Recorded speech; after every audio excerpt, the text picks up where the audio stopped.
আমি যাব হৃদয়ের বাড়িতে। দীঘার থেকে হৃদয়ের ফ্যামিলির জন্য কিছু কেনাকাটা করেছিলাম, তো ভাবলাম সেটা আজকে গিয়ে দিয়ে আসি। So let's get ready. 1 2 3। আমি নিয়েছি 3খানা ড্রেস, দেখি কোনটা ভালো লাগে।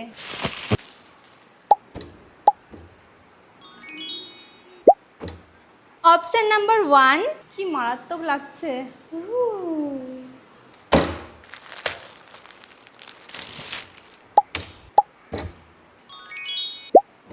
অপশন নাম্বার 2, ও মাই গড, সাথে একদম কম প্রাইসেও পেয়ে গেছি।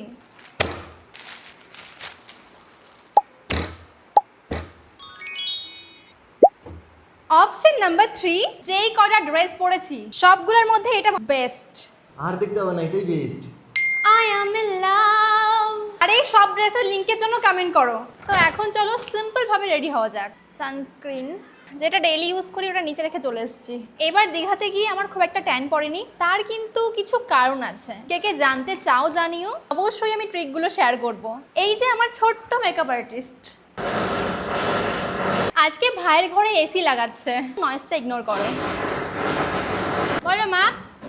জানো তো এবারটা আমাদের ইচ্ছা ছিল যে হৃদয়ের মা বাবাকে নিয়েও দীঘা যাব, বাট সেটা হয়নি, খুব তাড়াতাড়ি হবে। কিন্তু আমি সামান্য কিছু প্রসাদ আর কিছু গিফট এনেছিলাম, তো ভাবলাম আজকে গিয়ে দিয়ে আসি, না হলে জানি না যে আর কবে যাওয়া হবে। টিপ পরবো না, একটু হালকা মাস্কারা দিই। লিপ গ্লসটা শিওর আমি দীঘাতে ফেলে এসেছি।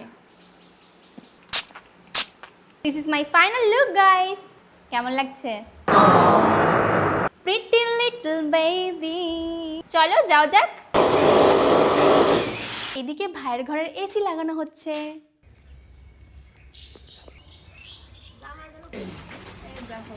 দাঁড়াও না, আমি একটু ফটো দিই। বাজে লাগে। ও তুমি পড়ো। একটা ভাইকে দেবা, একটা তুমি পড়বা। আমি বাবার কথা বলতেছি। কি কর? এই দেখো। কিরম লাগছে? যাই না, আমার বাইরে করে না রাখতে একটু ওয়েস্ট ইন্ডিজ দিল। বুঝতে যাবে না? ভালো লাগতেছে?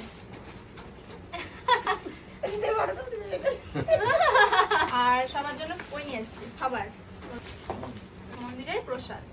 এত টানতে টানতে করে। সবাইকে দাও প্রসাদ, নাহলে খারাপ হয়ে যাবে। এটা খাও। হ্যালো। তুমি এখানকার দিকে এখান দাও। ভাইরে দিও। তোর মামার ফোন নাম্বার আছে? কাকিমা আমার জন্য কত কিছু নিয়ে এসছে।